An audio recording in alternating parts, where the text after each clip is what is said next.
Bueno, muy bien. La pregunta que nos convoca hoy es, ¿quién educa en sexualidad? ¿La familia o el colegio? Cuando me hicieron esta pregunta, me puse a pensar todo lo que nosotros hemos trasegado como padres con nuestros hijos en el tema de la sexualidad. Y déjeme darle un poquito de historia, porque yo ya tengo hijas grandes, entonces me tocó todo este proceso que se ha llevado a cabo en Colombia. Y me puse a pensar cómo nosotros, algunos padres, sencillamente decimos, bueno, yo no estoy tan capacitado en ese tema, no sé qué decir. Bueno, si el colegio lo va a dar, es mejor que lo haga una persona que sepa del colegio. Y entonces comenzamos a escuchar que en el gobierno colombiano se estaba necesitando que los colegios lo ubicaran al tema de la sexualidad humana de manera transversal en su currículo escolar. Y entonces dijimos, bueno, bien, eso está bien porque el colegio de alguna manera sabrá cómo hacerlo y nosotros digamos que quedamos tranquilos. Pero ¿qué pasó? Que empezó a cambiar la manera como se enseñaba sexualidad y empezaron los colegios a luchar con el tema, especialmente los colegios que tienen un componente de fe espiritual, que tienen principios, comenzaron a trasegar mandando a las secretarías de educación sus proyectos. Y resulta que esos proyectos se los devolvían porque la secretaría no, para la secretaría no concordaban con lo que tenía pensado el Ministerio de Educación Nacional. Y entonces llegamos al punto donde la Secretaría mandaba unas plantillas donde el colegio tenía que llenar, daban los principios y tenían que llenar las actividades que le iban a dar haciendo cumplimiento a ese principio que la Secretaría estaba planteando. Y todo esto nos llevó al 2016, cuando empezamos a ver que querían cambiar los manuales de convivencia. Y entonces ahí todo el mundo se puso las pilas y dijo, ¿qué está pasando? Entonces, quisiera que tú pensaras en este momento como papá, como mamá, hoy después de todo este proceso que les voy a hablar un poquito más ahora, ¿quién está educando en sexualidad a tus hijos? O sea, ¿quiénes estamos educando? Porque pareciera que necesitaríamos tener un currículo o unas sesiones de sexualidad, pero resulta que no. Realmente esa es una sola de las formas como hoy están recibiendo educación sexual o en sexualidad los niños. Yo quisiera que escuchara, por favor, lo que hoy está pasando, lo que hoy, digamos, la Organización de Naciones Unidas tiene como salud sexual y reproductiva. Y esto vamos a hacerlo a través de un corto video. Por favor, escúchelo.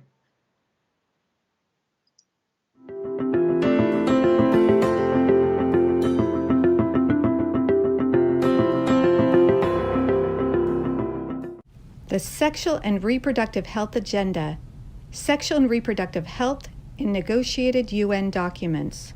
In order to protect children in negotiated UN documents, it is critical to understand the worldwide agenda behind the term sexual and reproductive health. What is sexual and reproductive health, or SRH?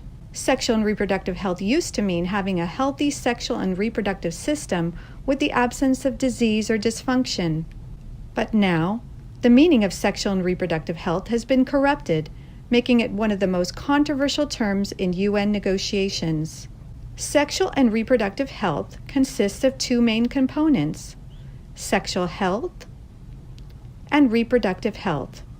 To understand what sexual health means, we need look no further than the premier organization that sets the health standards for the World Health Organization. How does the World Health Organization define sexual health? In 2015, it published Sexual Health, Human Rights, and the Law to establish the controlling definition for sexual health and to delineate everything sexual health must entail. But the World Health Organization didn't decide on this alone. To give it more strength, They co-published this definition for sexual health with UNDP, UNFPA, UNICEF, and the World Bank. In other words, all of those powerful, international, multi-billion-dollar institutions back the definition for sexual health as follows. Sexual health must encompass access to abortion, pleasurable and safe sexual experiences, and the recognition of the diversity of sexual behavior and expression. Sexual health encompasses a right for adolescents to sexual and reproductive health services without parental consent. It includes the legalization of sex work. Sexual health, and thus sexual and reproductive health, requires the legalization of same-sex marriages.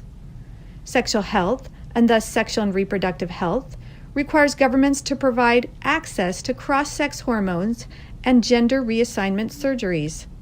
And the World Health Organization, with all of these agencies and the World Bank, now defines the sexual and reproductive health needs of adolescents to include safe abortion services. And finally, the World Health Organizations, with these powerful funding and implementing agencies, now include comprehensive sexuality education as a crucial component of sexual health. For the sake of the children, please demand any and all provisions to sexual and reproductive health, which encompasses sexual health, to be deleted from any UN document under negotiation. Just because SRH is in the SDGs and many other previously negotiated non-binding UN documents, this does not mean countries must continue to accept it moving forward. If countries do so, they do so at their own peril, for the sake of your children. Please don't fall for the deception that accepting just one or two references to SRH in negotiated documents will protect your children. It won't. Please call for the deletion of all SRH terms from all UN documents moving forward. Together we can and will protect the world's children.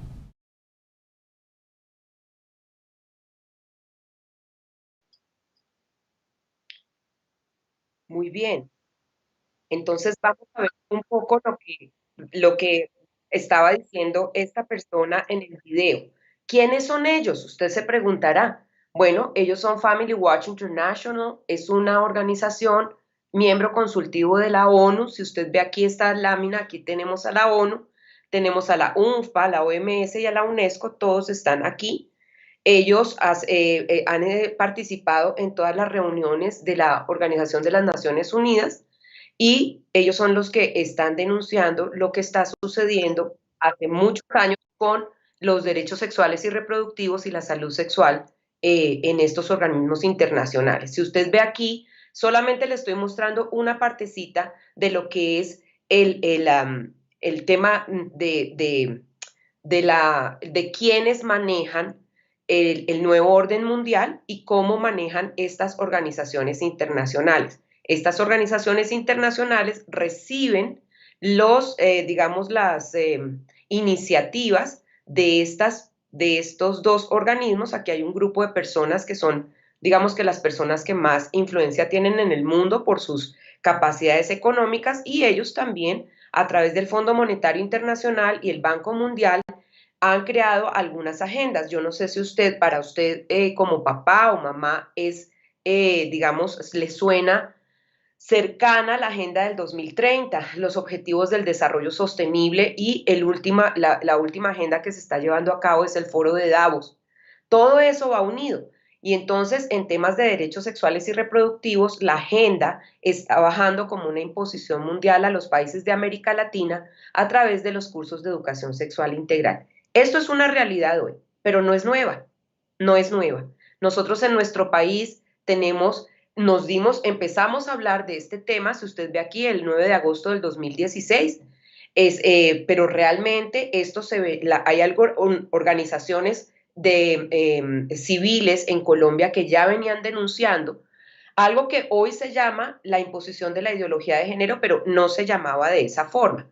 Por ejemplo, esta organización de la Red Familia Colombia, ellos emitieron este comunicado para esa época. Dice Queremos recalcar que la discusión que se ha presentado con las cartillas en los últimos días y la intromisión del Ministerio y la Organización Colombia Diversa en los manuales de convivencia de los planteles educativos y la presencia del UNFPA como asesor no es una acción aislada, sino parte de un proyecto educativo ideologizado que se viene realizando en Colombia desde el año 1993 y que permanentemente desde Red Familia Colombia hemos denunciado. ¿Cómo se viene realizando? A través del Programa de Educación Sexual y Construcción de Ciudadanía, ambientes escolares libres de discriminación, cuadernillos sobre competencias ciudadanas en las pruebas Saber Pro y adoctrinamiento en capacitaciones para profesores, rectores y orientadores por parte del Ministerio y de la ONFPA. Yo quiero que veamos las fechas. 1993, 2003, 2013 y vamos para 93 a 2003 a 2013, van 20 años a 2023, casi estamos completando 30 años de desarrollo de esta agenda en Colombia. ¿Eso qué quiere decir? Pues que nosotros como padres estábamos muy confiados con lo que el gobierno estaba planteando y resulta que cuando empezaron a tocar los manuales de convivencia de los colegios confesionales, nos dimos cuenta que no era así. Ese es el primer punto que quisiera dejar delante de ustedes como padres, porque es muy preocupante que, pues obviamente, nosotros nos hemos dado cuenta muy tarde cuando esta agenda ha avanzado de tal forma que no ha tenido, ninguna situación que la pare, que la detenga. Muy bien, otro punto aquí que es importante y que nosotros como padres pensamos que, bueno, nosotros no vamos a hablar de este tema, se lo dejamos al colegio, probablemente a la iglesia, pero no nos damos cuenta que aún si no hablamos nosotros, si no enseñamos nosotros, estamos enseñando sexualidad. Y yo quisiera poder hablar un poquito sobre el impacto que tienen las malas relaciones y el abuso sexual en la sexualidad de los niños y los adolescentes. ¿Por qué? Porque tenemos entornos familiares, Dios nos ha creado como seres en relación, nos relacionamos con muchas personas desde que nacemos, nuestro entorno primario es la familia, pero desafortunadamente hay familias que viven y son más vulnerables digamos, a situaciones que desdibujan la sexualidad para los niños y los adolescentes. Y los expertos nos ayudan a entender qué tipo de familias son más vulnerables a este tipo de situaciones. Entonces, déjeme plantearle lo que he aprendido de los expertos en este tema. Entonces, voy a hablar primero de los factores que hacen vulnerable a un niño y luego los factores que hacen vulnerable a una niña. En el caso de los niños, tenemos aquellos padres que sienten que no pueden compartir los mismos intereses con su hijo, padres que abandonan al niño y le dejan al cuidado de su madre o que lo visitan esporádicamente, padres punitivos, crueles que lo rechazan o son violentos o maltratantes, padres en los que hay incomprensión, distancia, evitación, daño, actitudes de extraños en la relación padre-hijo. Y usted se preguntará, ¿y dónde están las mamás? Pues tiene que ver con las madres también, pero en el caso de los niños varones, la influencia del padre, el modelo de masculinidad es importantísima aquí. Vemos a las madres en el caso de los niños, vemos madres que desarrollan una excesiva relación con sus hijos, o sea, desarrollan una relación tan cercana que se vuelven codependientes. Yo he escuchado mamitas decirme cosas como esta: no, es que mi hijo es mi bebé, mi amor, lo es todo en mi vida. Y entonces yo les pregunto, bueno, ¿y qué edad tiene tu hijo? No, él tiene 30 años, pero sigue siendo mi bebé, sigue siendo mi amor. ¿Sí? Ese tipo de relaciones que son yo digo, es un cordón umbilical tan fuerte entre la madre y el hijo, hacen que el hijo se sienta encerrado como en una caja. O sea, el tipo de relación hace que el hijo tenga primero una necesidad y segundo, un compromiso muy importante con la madre y no le permite desarrollar una vida, una sexualidad sana en el sentido de crear relaciones adicionales a la madre, que es como la relación más importante que él tiene, y con las cuales él pueda sentirse libre de relacionarse. Entonces, muchos chicos se sienten como atados a una relación que termina siendo muy tóxica, y a pesar de que es la relación con la mamá. Entonces, en los niños hemos visto que este tipo de relaciones afectan mucho su sexualidad. Y otro punto aquí muy importante que se ve mucho en los niños varones es ver el maltrato entre sus padres, especialmente a papá pegándole a mamá. Miren, esto causa un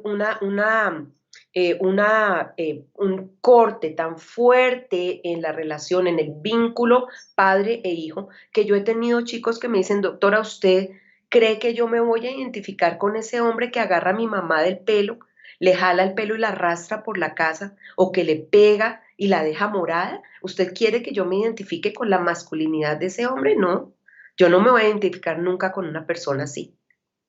Entonces, hasta este punto usted dirá, no, pues eso no pasa en mi hogar, ¿cierto? Pero tristemente, mire, mi trabajo en 20 años ha sido trabajar violencia intrafamiliar y no precisamente en el entorno fuera del entorno de fe. He trabajado con comunidades de fe y tristemente encontramos este tipo de situaciones en nuestras familias. Y la razón muchas veces es porque no hemos aprendido a manejar o a resolver los conflictos de manera adecuada. Ahora, en el caso de las niñas, tenemos padres emocionalmente insensibles, alcohólicos y abusadores. Y esto lo podemos ver en el papá, pero también en la mamá. Y mamás que han adoptado la figura de matronas, o sea, la que manda en la casa es la mamá. Y entonces, en ese sentido, ella es la que gobierna, ella es la que autoriza, es la que ya manda, la que corrige, la que cría. Y entonces ahí se deja relegado al padre. El padre no puede ejercer su liderazgo y obviamente es un padre que muchas veces es manipulado por sus esposas y madres. Vemos dos extremos. Aquí estamos dibujando perfectamente dos extremos de relaciones, ¿cierto? Obviamente, ese tipo de relaciones no concuerdan con la voluntad del diseño original de Dios para la pareja humana que vive en una relación matrimonial. Eso lo vemos claramente. Ahora, ¿qué afecta a ambos? Tanto al niño como a la niña. Encontramos que existen varios estudios que nos muestran que entre el 46 y el 58% de las personas que deciden por una orientación homosexual o lésbica han sido abusadas sexualmente. Y esto es un dato importantísimo, porque el abuso sexual es una situación muy recurrente en las familias, o sea, el incesto es una situación que es muy frecuente y que ha tomado dimensiones muy grandes. Y usted dirá, pero ¿esto qué tiene que ver con la enseñanza en sexualidad? Mire, no podemos ver los casos aislados. ¿Por qué? Porque si venimos enseñando casi una generación, vamos para la segunda generación de enseñar lo que usted vio en el video, que es que los chicos son libres de buscar el placer, que lo pueden hacer de manera responsable teniendo en cuenta los anticonceptivos, que tienen derecho a acceder al aborto, que pueden buscar el placer de miles de formas y que de alguna manera no hay límites en la manera como ellos se relacionan sexualmente. Esos chicos que han sido enseñados de esa manera hoy son adultos. Hoy son adultos, entonces no podemos ver las cosas de manera aislada. ¿Por qué hoy el abuso sexual y el abuso sexual en línea han crecido de tal forma? Porque no hemos podido entender que la manera como estamos enseñando en sexualidad está directamente llevando a los niños a ser cada vez más vulnerables al abuso y cada vez más vulnerables al abuso sexual en línea. Entonces, una cosa lleva a la otra. Por favor, esto quiero que lo entendamos como padres porque los gobiernos no van a hacer nada.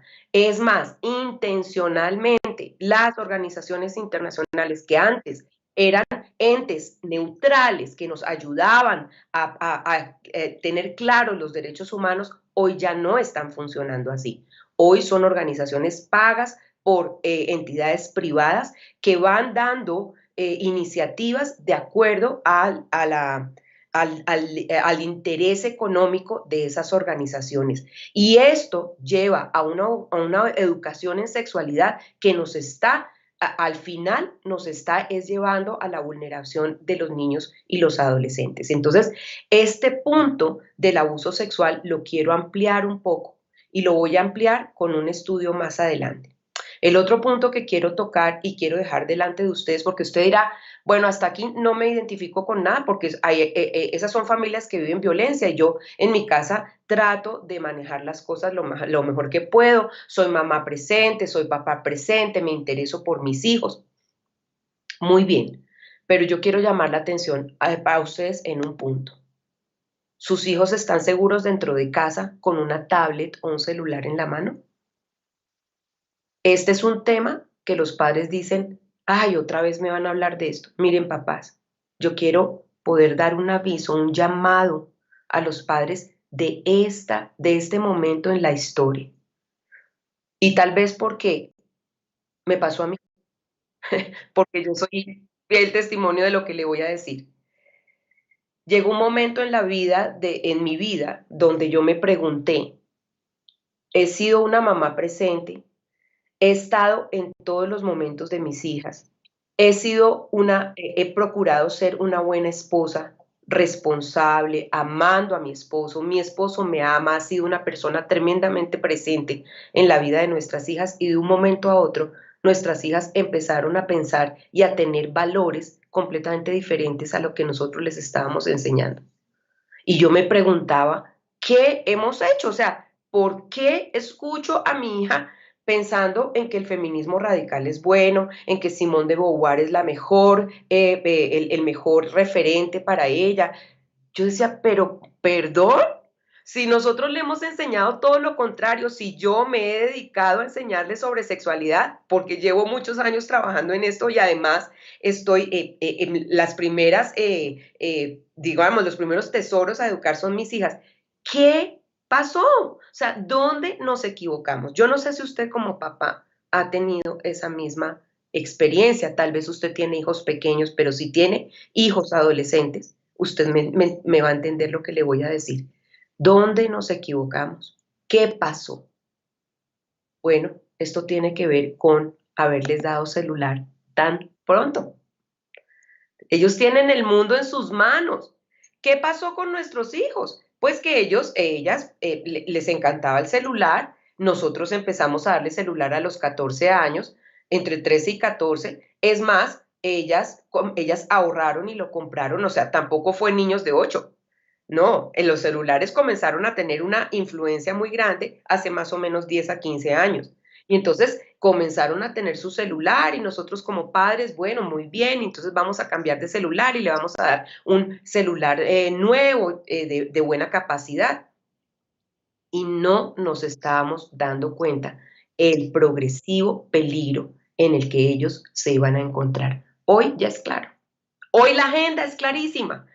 Antes la agenda estaba difusa, hoy la agenda es muy clara. Y atrás de esto tiene pues obviamente una, una, un marketing muy grande. Pero lo cierto es, papás, que los niños con un celular, con una tablet, con un smartphone, tienen el mundo en sus manos.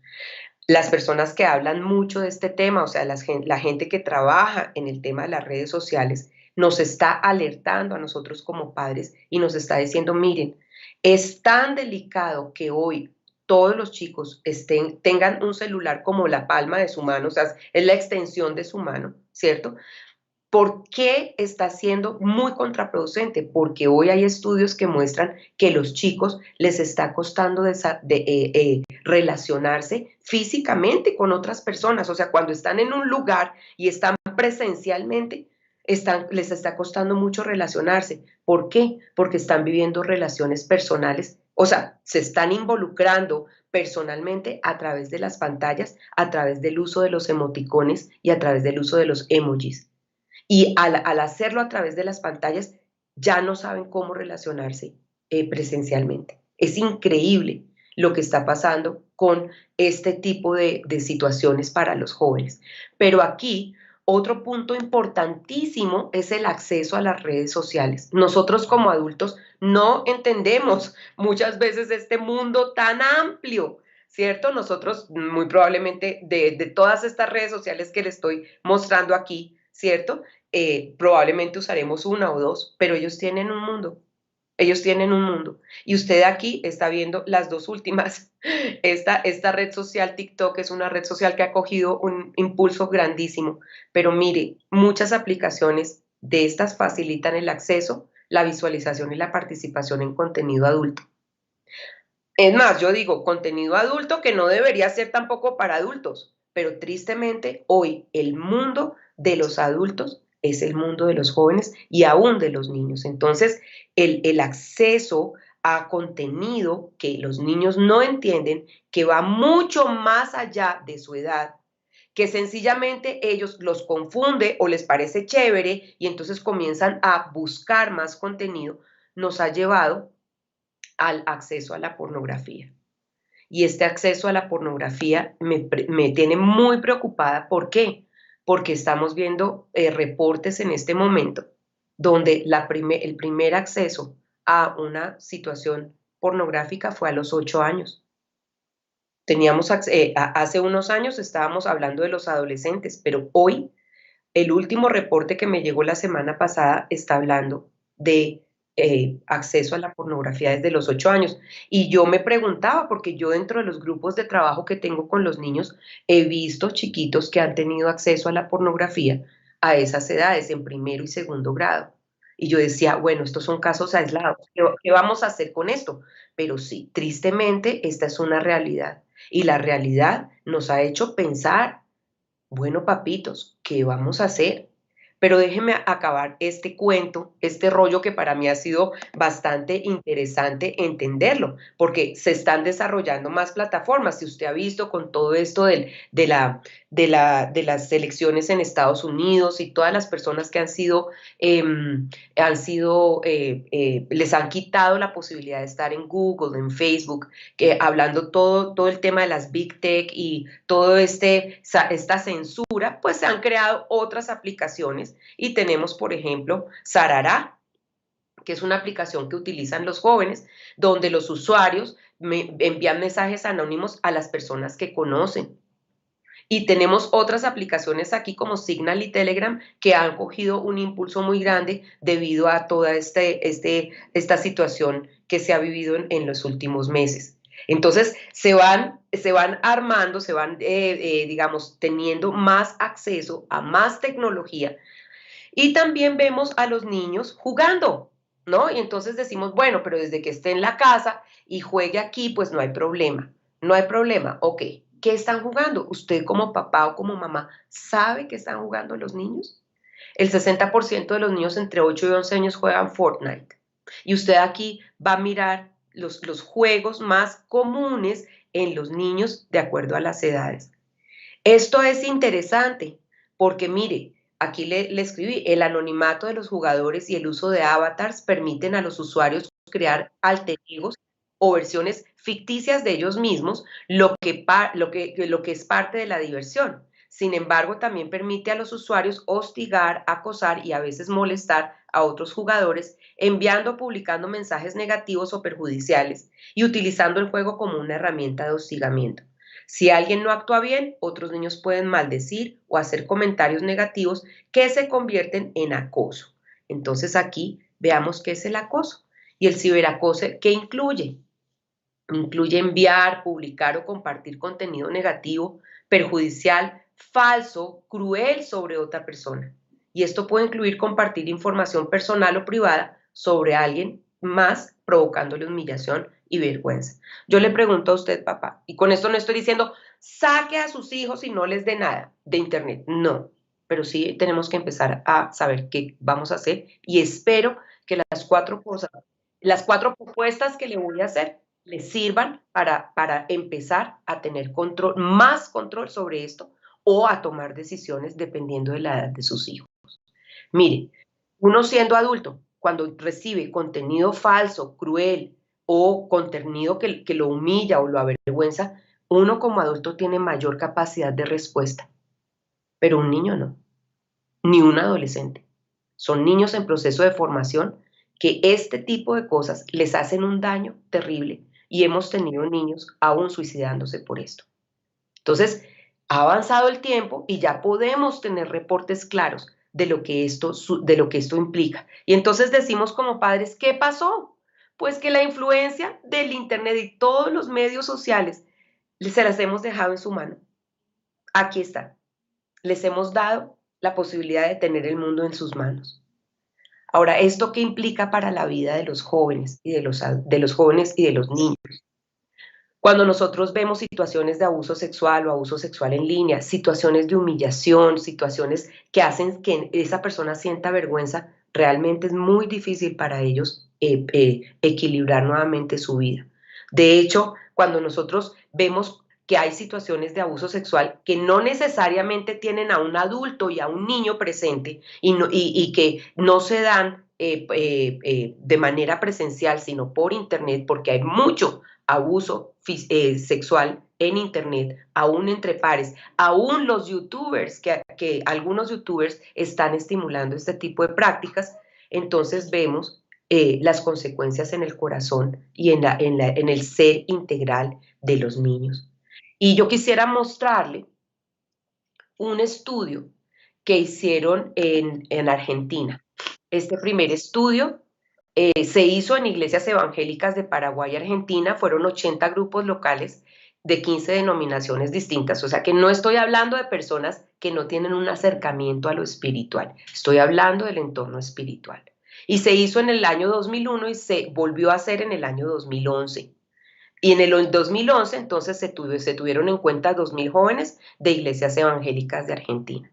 ¿Y qué se encontró? Se encontró que ante el abuso sexual llevado a cabo en la familia, estos son los agresores. No voy a hablar mucho sobre esto, pero son personas que gozan de la confianza del niño. Si lo vemos en el internet, generalmente son personas que se hacen muy amigos del niño y que el niño considera sus mejores amigos y a veces lo llevan a una relación emocional de noviazgo para lograr el abuso. Entonces, ¿cómo vemos esto? Vemos que el abuso sexual no es la violación, no es ese acto fortuito que lo realiza un agresor que el niño no conoce, ¿cierto? Y que es violento generalmente y que el niño puede reconocerse como víctima. No, es que así no es la dinámica del abuso. La dinámica del abuso, por eso trae tantas consecuencias en la persona que ha sido víctima. Es una dinámica donde una persona que goza de la confianza del niño o del adolescente se acerca a ella de maneras equivocadas para acceder a su cuerpo. Ese es su objetivo. Por lo tanto, utiliza una plataforma emocional que es lo que hace que para el niño sea tan confuso y tan difícil entender que él no es culpable, entender que esto fue una situación que esa misma persona planeó. Y este mismo concepto se da en Internet, se da en las relaciones que muchos adultos o jóvenes mayores tienen con niños a través de Internet. Entonces quisiera mostrarle cuáles fueron las consecuencias de este tipo de situaciones que viven las víctimas. Mire, en cuanto a la atracción al mismo sexo, cuando los chicos, nadie decide sentir cosas especiales por personas del mismo sexo. Nadie decide eso, eso surge. ¿Y cómo surge? Pues surge y confunde. Y producto de esa confusión se toman decisiones, pero nadie las busca realmente. Esto tiene causas y una de las causas más importantes es lo que le estoy diciendo, es el abuso. Es esta relación emocional que llevó al niño a pensar, oiga, pero si esta persona que yo amo tanto me tocó y me gustó y sentí cosquillitas, ¿será que yo soy diferente? ¿Será que yo soy homosexual?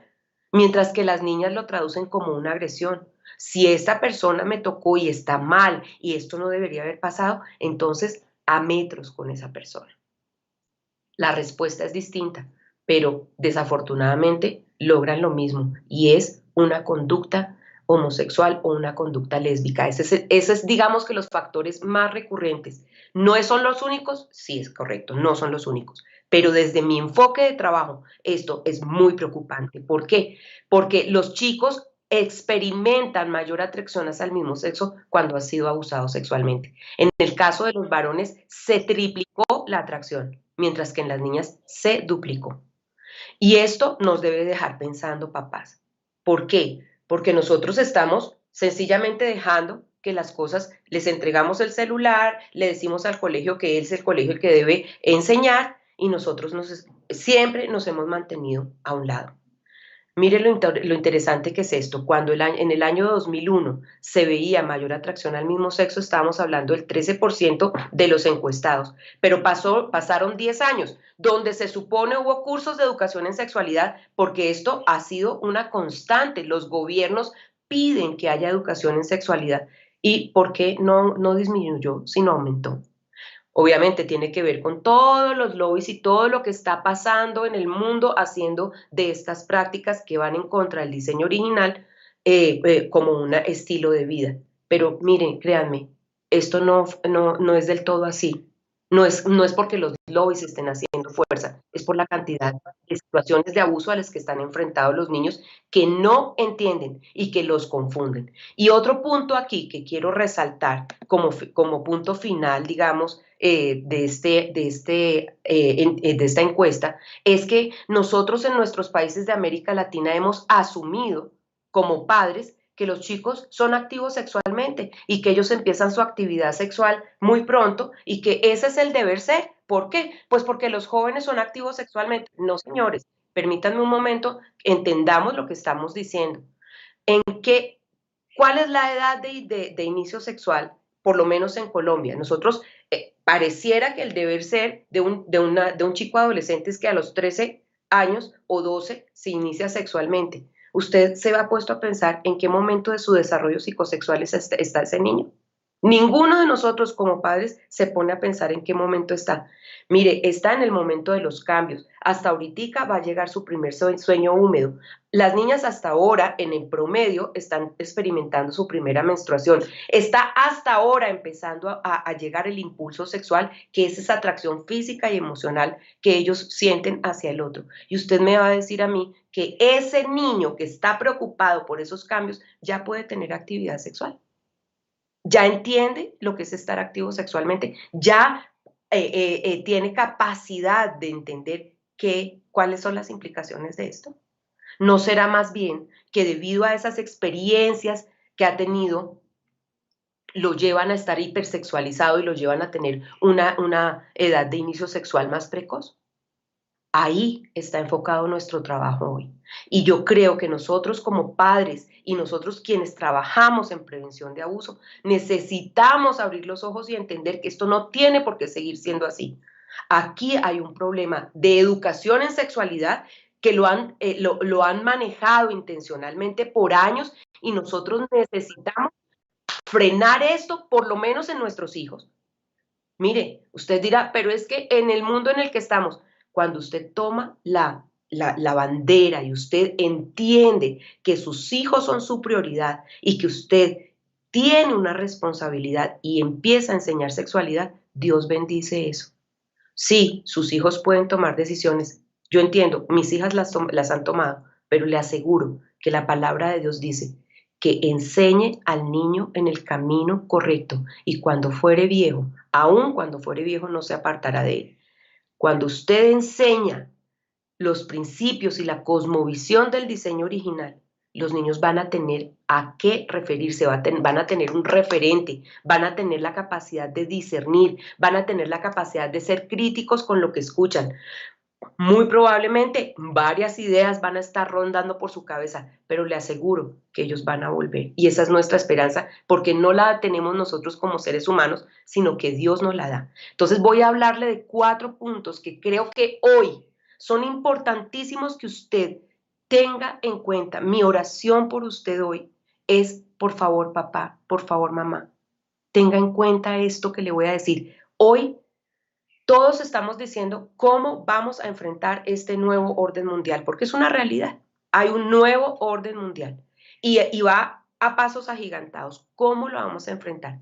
Todos hemos tratado de buscar estrategias. Yo quiero poder ser propositiva, no solamente aportar a un problema que lleva muchos años, lleva una generación larga, sino ser propositiva. Y estoy convencida que cuando nosotros como papás tomamos decisiones claras y empezamos a trabajarlas, Dios bendice nuestro esfuerzo. ¿Cuál es la primera propuesta que le hago? La primera propuesta es que no se deje confundir más. Que porque la Organización Panamericana de Derechos Humanos, que porque la Organización de Naciones Unidas, que porque la Organización Mundial de la Salud. No, perdónenme, entienda que estos organismos internacionales no son lo que eran antes. Hoy usted necesita reconocer los verdaderos derechos sexuales de los niños y los adolescentes, si es que les podemos llamar derechos sexuales, porque reproductivos no son, o sea, no deberían hacer. ¿Por qué los metieron a ellos en algo que es netamente de adultos? Por cuestiones económicas. ¿Cuáles proponemos nosotros que sean los derechos sexuales de los niños y los adolescentes? Ellos tienen derecho a vivir una sexualidad de manera gradual, respetando su desarrollo psicosexual. Tienen derecho a disfrutar de su inocencia y a no ser hipersexualizados. Tienen derecho a ir desarrollando autonomía de acuerdo a su desarrollo evolutivo, llegando a ser totalmente autónomos en la adultez. Tienen derecho a decidir, a recibir enseñanza de acuerdo a su edad y con un lenguaje apropiado en sexualidad. O sea, lo que viene pasando en sexualidad es diametralmente opuesto a lo que debería suceder. Aquí no se está teniendo en cuenta el desarrollo psicosexual de los niños y se les está exponiendo y llevando a la hipersexualización al mundo de los adultos para que sea normal para ellos permitir el acceso hacia su cuerpo. Por lo tanto, lo que está pasando ahorita es que estamos a portas de que la pedofilia ya no sea tipificada como delito. Yo quiero preguntarle a usted como papá o mamá, ¿lo vamos a permitir? Los niños tienen derecho a gozar de la educación de sus padres, cuidadores por excelencia, y ser enseñados en los principios y valores de sus padres. Tienen derecho a proteger las zonas privadas o íntimas de su cuerpo y a ser enseñados sobre que estas zonas no se tocan, no se juega con ellas y no se manipula emocionalmente a los niños para poder acceder a ellas. Y tienen derecho a no ser tratados como objetos sexuales de los adultos. Tienen derecho a ser protegidos por los adultos de cualquier forma de abuso, especialmente el abuso sexual. Esos son los derechos que deberían ser los derechos de los niños y los adolescentes en su sexualidad. Entonces, desde el nombre, cambiar derechos, salud sexual y reproductiva, ¿por qué no los cambiamos en salud en sexualidad? Porque no solamente es el entorno, no solamente hablamos de una situación física, hablamos de una situación integral. Somos seres humanos integrales. El otro punto, reconozca los derechos de los niños. Enseñe sexualidad. Mire, papá, no hay más tiempo.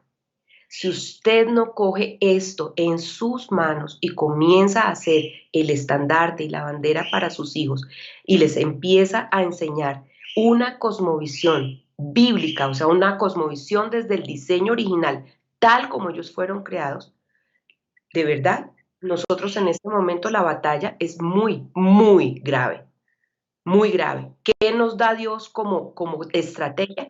Enséñeles el diseño original. ¿Cómo fue que Dios los creó? ¿De qué manera Dios espera que nosotros vivamos nuestra sexualidad de manera sana y saludable?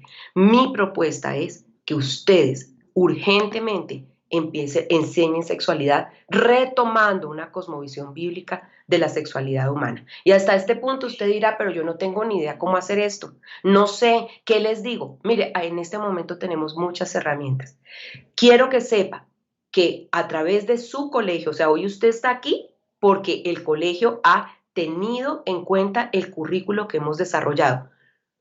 Es una herramienta, no es la máxima, no es la mejor, no, es una a la que usted puede echar mano para poder saber cómo hacerlo. Entonces usted va a tener el recurso de diseño original, que es la herramienta que para este tiempo hemos llegado. Usted dirá, pero es que usted me está vendiendo un producto. No, yo soy la autora del currículo y mire, hoy más que nunca le quiero decir que he tenido que pagar un precio muy alto para llegar hasta hoy, que yo no entendía qué era lo que Dios quería hacer conmigo hace 12 años, pero hoy entendí que para esta hora he llegado.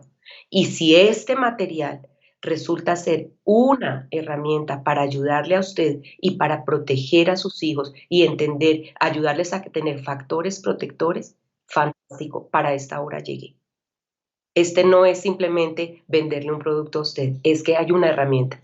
Hay una herramienta, hay talleres para padres, hay entrenamiento para los maestros, o sea, hay formas de saber cómo hacerlo. Le invito a que empiece a meterse en este tema y va a ver lo fácil que es, lo rico que es, los espacios tan lindos que abre con sus hijos, que ellos van a capitalizar después porque cuando son adolescentes van a ser, usted va a ser la primera persona a la cual le van a preguntar cuando usted puede manejar este tema con tranquilidad. Entonces, el diseño original va de primero a sexto grado y tenemos desarrollado currículo para preescolar en nuestra plataforma online de Amalos y currículo para adolescentes, que en este momento está online hasta noveno y esperamos que décimo y once lo podamos tener para finales de este año o para el segundo semestre, si Dios quiere. ¿Qué tiene de especial este material?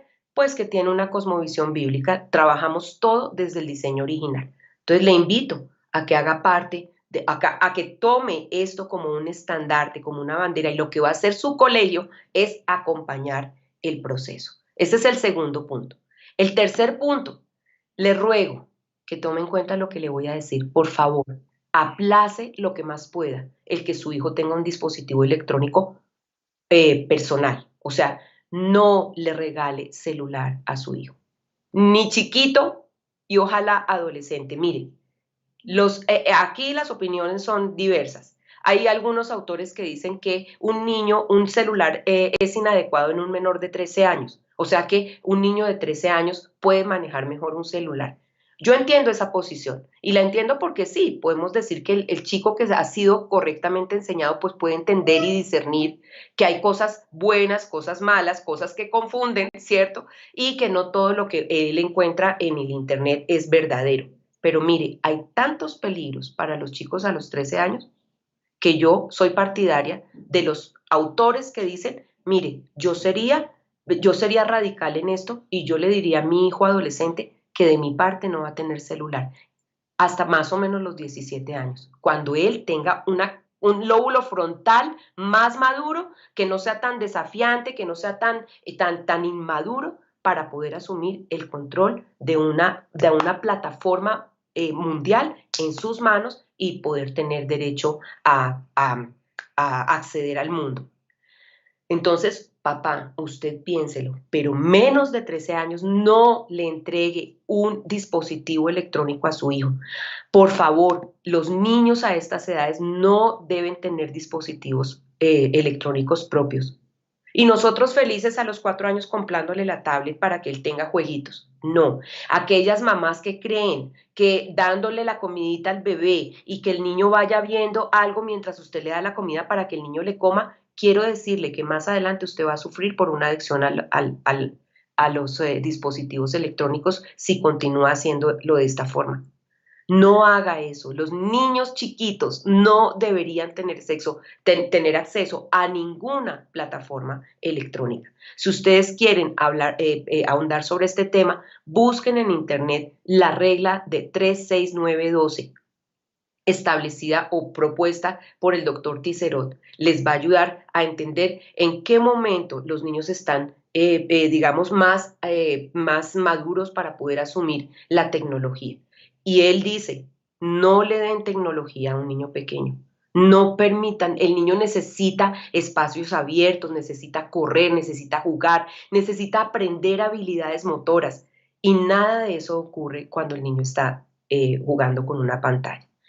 El otro punto que quiero dejar aquí es, por favor, sea muy juicioso colocando controles parentales.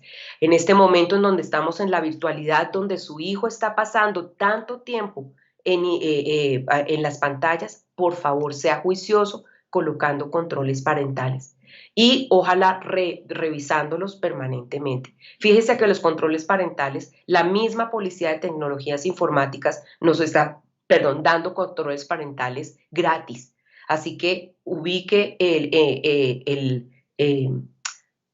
la Policía de Tecnologías Informáticas en Internet y usted puede bajar el control parental de ellos. Coloque horarios en el uso de dispositivos y el ocio digital. O sea, en este momento el niño está recibiendo clases a través de la pantalla. Usted es el que decide cuánto tiempo juega el niño, si es que usted le va a dejar jugar en la semana cuando ha tenido tanto tiempo en la pantalla. Usted es el que decide, no el niño. Usted es el que debe poner horarios y debe controlar el ocio y los dispositivos. Y hoy más que nunca, papás, por favor, miren, una de las cosas que hacen que los niños estén más conectados es el aburrimiento. Sabemos que eso implica de nosotros más esfuerzos, sí, pero es que son nuestros hijos, son nuestros hijos. A veces se necesita un cambio en nuestra manera de verlos. Y por último, mire, todos los apps o los juegos que los niños bajen, por favor, mírelos usted primero. Mírelos usted primero. ¿Por qué? Porque hay niños que bajan apps que nosotros, para nosotros eso es chino, o sea, nosotros ni siquiera vamos a ver qué cosas a veces juegan los niños, pero en este momento, esos juegos muchas veces están estimulando a la violencia y a la violencia física y sexual. Entonces, les mando un aviso, papás, no estamos como estábamos hace 15 años, no es lo mismo. Hoy podemos tener evidencias de que esta cajita, ¿cierto? Que nos permite comunicarnos y que es tan chévere y que nos da una buena herramienta bien manejada, es muy buena, pero los niños no tienen la capacidad de manejarla con sabiduría y adecuadamente, por lo tanto, nosotros somos los que tenemos esa responsabilidad.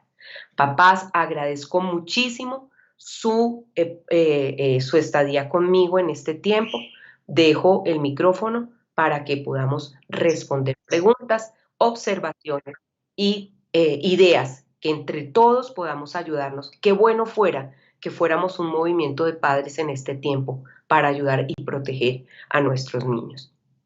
Muchas gracias.